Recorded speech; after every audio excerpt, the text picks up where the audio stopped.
Morning,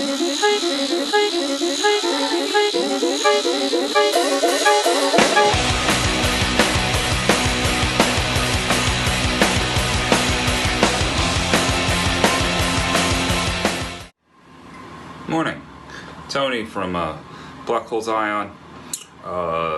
This morning I'm going to teach you guys how to play the song All American Violation from the Black Hole Zion album The Great Repression. And I'm going to drink coffee, and I'm going to learn how to edit video and make this all look great. This is going to look amazing when you're done. But for right now, I'm going to drink some coffee.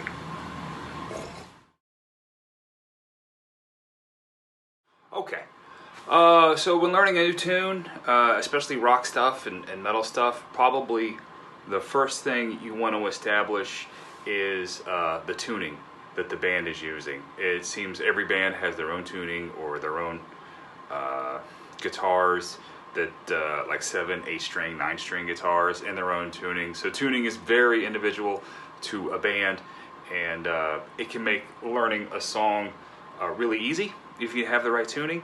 It can also make learning a tune really hard. So Black Hole Zion use what's called C# standard, right? And that is where every string is in standard tuning relative to itself, but then it's down 3/2 steps. So instead of E, the low E string is C#.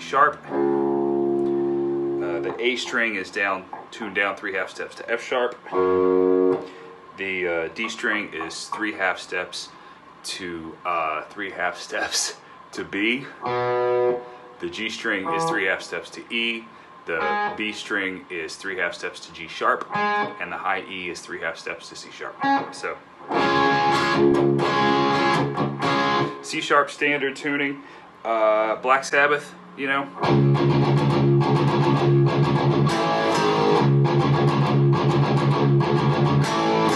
So think Tony Iommi, a lot of death metal bands that I liked when I was a kid, like Napalm Death and Godflesh and Bolt Thrower and all those earache bands. A lot of them use C# standard. So it's C# standard. Okay. So let's talk about learning tunes. Of course, The Great Repression, that album was out well before I joined Black Hole Zion. My predecessor, Ryan Postlewaite, played a lot of guitar on that album, as did Mark. And on this specific song, I think Mark's brother played guitar as well. When I went to learn the songs and I had to learn the material, I literally went to YouTube, pulled up YouTubes of the tunes, and learned it all by ear. And then what I had Mark do was come down and just point out where I had goofed and where I had stuff incorrect. And I think if you're not pressed for time and you can learn stuff by ear, learn it by ear, because then it's going to be more permanent. It's easy to go and get the tabs, and I'm just as guilty of it as anyone else. Get the tabs and learn a song and have it down. One, there aren't any tabs for Black Hole Zion tunes, and two, I felt like I owed it to myself to really get familiar with these arrangements, and I owed it to the band to get familiar with the arrangements. And so I just took my time, learned it by ear. I got stuff wrong, and Mark came down and corrected me. And long story short, learn stuff by ear. It'll make you better.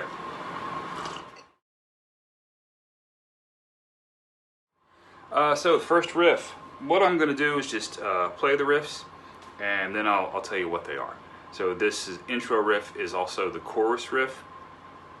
I don't think it was played this way, but I tend to play the whole thing with downstrokes and just try to bash it out like punk rock style. Here it is.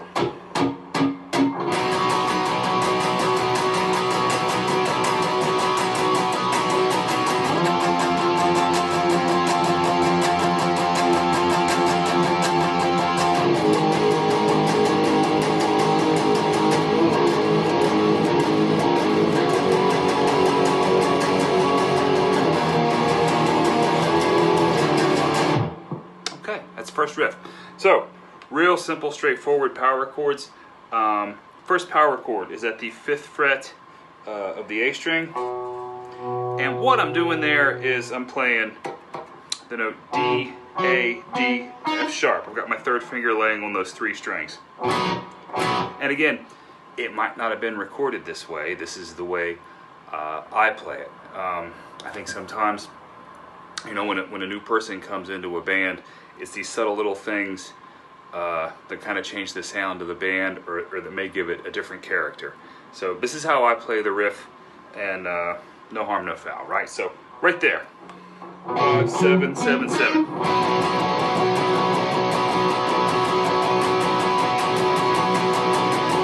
4 bars of 8th notes. You take that exact chord, you move it up to the 11th fret of the A string.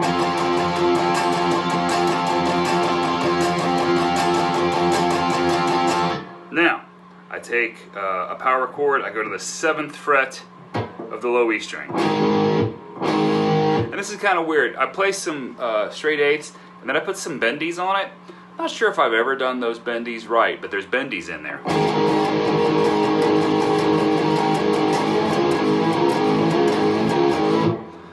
And what I'm doing there, I'm hitting the open E string and then hitting the chord and bending it.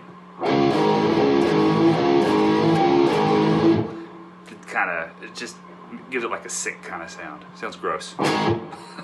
Okay, then power chord at the 5th fret. 2, 3, 1. That's the whole riff. Okay. The second riff occurs after the first.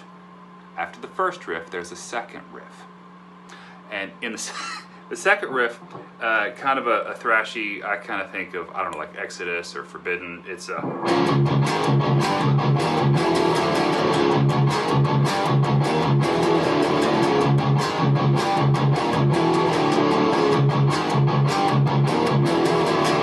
maybe Napalm.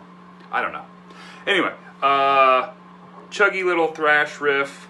Open. 2, 1, 2 on the E. Then ending 3 and 1. So it's 0, 2, 1, 2. Do that 4 times.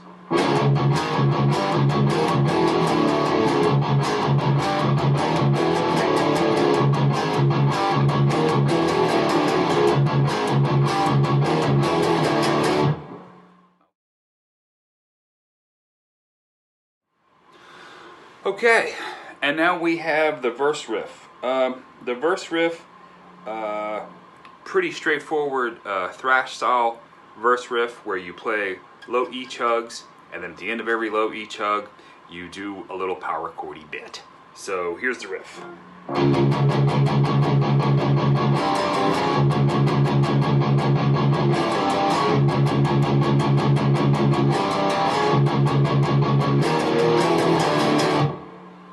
So, really straightforward. Low E string. Now that first finger is on the A string at the 1st fret, the D string at the 1st fret, and then what I do, I don't know if this is on the album, but I put my pinky at the 3rd fret of the G string. And so I play. Oh, it's 3 of them. So it's.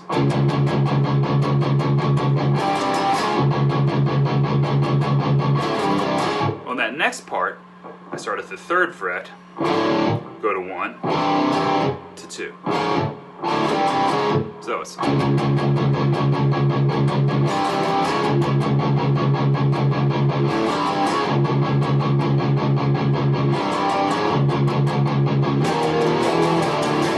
And that's just some power chords on the low E string. 2, 2, 2, 3, 3, 1, 1, 1.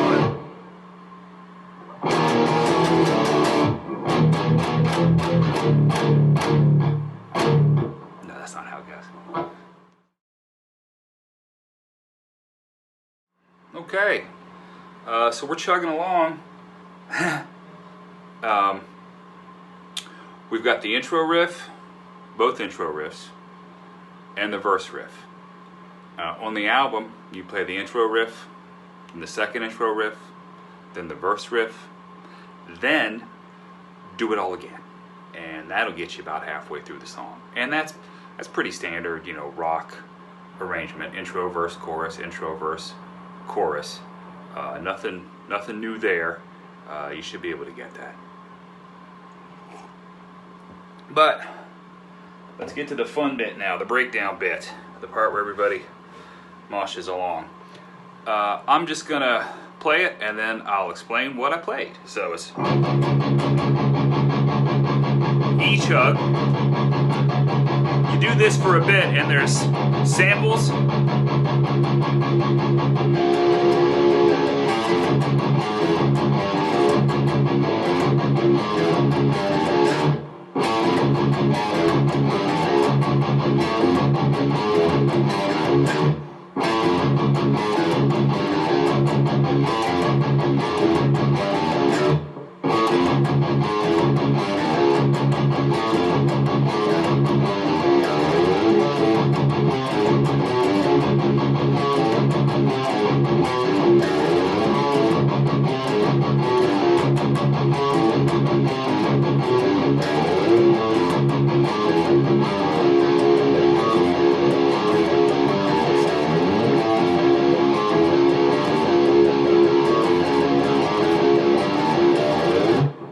Okay, so after the E grind, you have this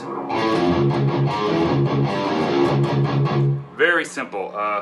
Makes me think of like an overkill riff, like in Time to Kill. It's these major thirds. It's your first finger at the 3rd fret of the A string, and your second finger is going to be at the 4th fret of the E string, and then you just walk that down the neck.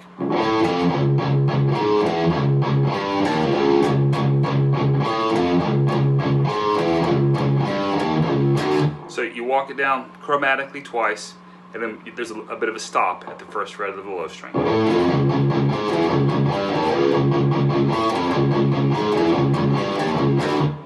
Really, that's old school thrash, man. Like that's, you know, Slayer, Exodus type riffs.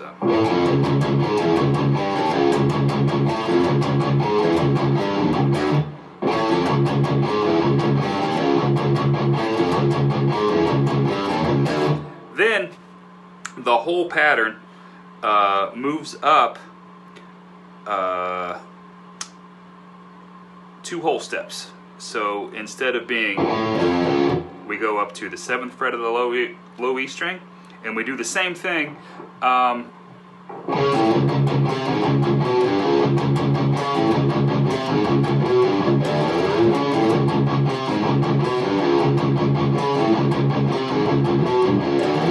And you do go down to the 1st fret, but instead of stopping, you just slide up the neck. Right?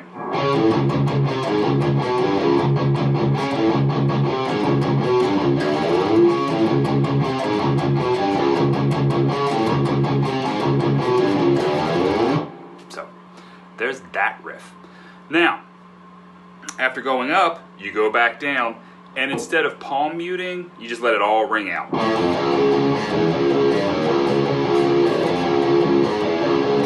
Slide.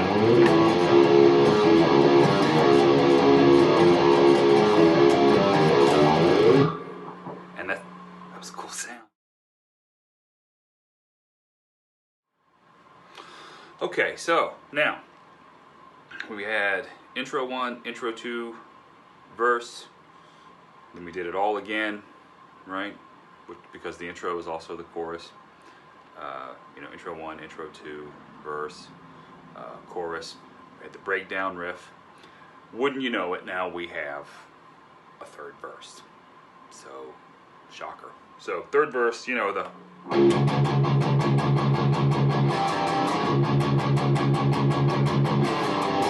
and all that. I showed you that. You should know that by now. Okay. Verse, another chorus.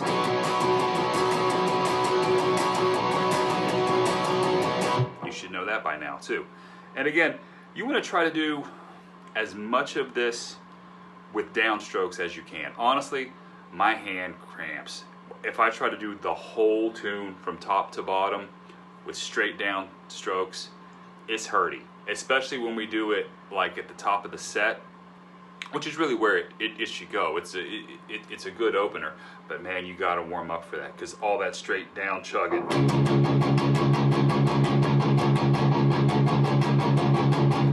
It's kind of relentless, and you'll feel it if you don't warm up. So don't hurt yourselves, kids. Okay, one last riff. After the last verse and last chorus, the outro riff is a variation on the breakdown riff, and it sounds like this.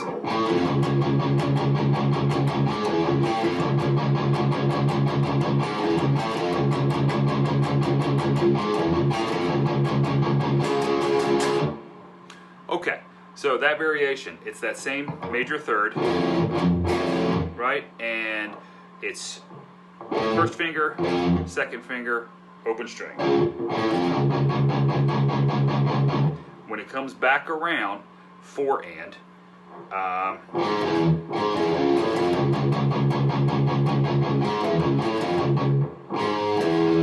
So it's second fret, third fret of the low string, open. And it's just sneaking into it.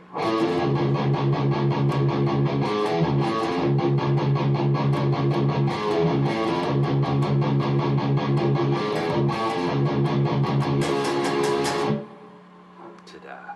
That was it.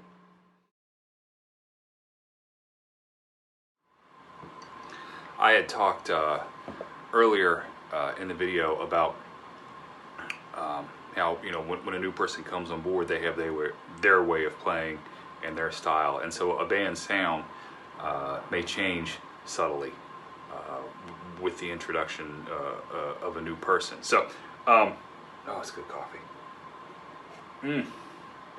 Oh, it's gourmet. Keeping that in mind, here's some bonus stuff. This is stuff that's not on the album that I do live, just to add some variation and to have some fun with it. The first thing, because the verses are all the same, it's that E grind.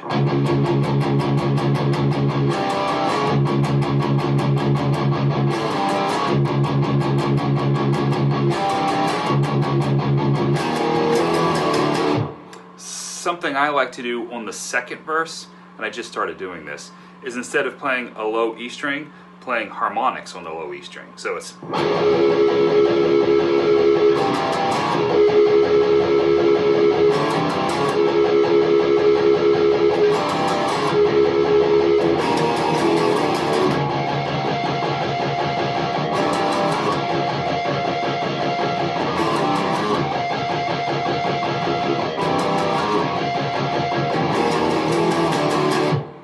just adds an extra layer of filth and noise to the proceedings. It kind of reminds me of like a strapping young lad kind of thing. I can't think of the specific song, but there's a riff where they're hitting those harmonics the whole time, and so it just makes it a little more gross and a little more metal, kind of a Pantera-y-ish deal. So that's the one thing. The other thing I like to do is on the breakdown.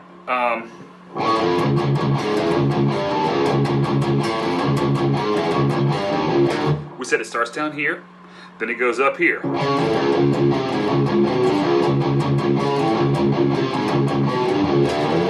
Right? Then it goes back down.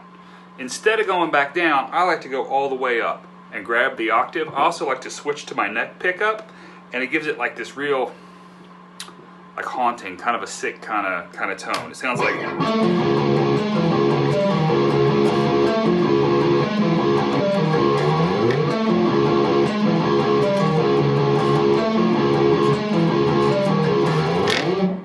so. That's how I like to play it. Basically, it's this riff. Just moved up an octave, and we're adding the neck pickup.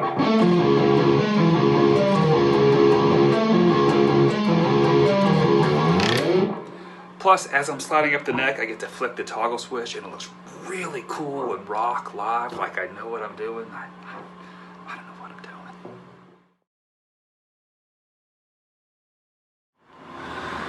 Okay, so thanks for watching. If you guys have questions about this, you know, hit me up on Facebook or send me a message or whatever. I mean, it's pretty straightforward stuff. It's not rocket surgery. So, you know, by all means, get it. And if you have questions, let me know. If you want more of this kind of thing, let me know. If you want less of this kind of thing, let me know. You know, if you want me to look at riffs by bands that aren't Black Hole Zion, let me know. You know, maybe we'll do a Sabbath thing or an AC/DC thing or other breakdowns, or I don't know, just, you know, a thrash thing or, you know, a death metal thing, whatever you guys want to look at. I'm not good enough to look at a jazz thing yet, but maybe one day we'll look at a jazz thing. For Black Hole Zion, we don't have a lot of gigs booked right now, but we are getting ready to record.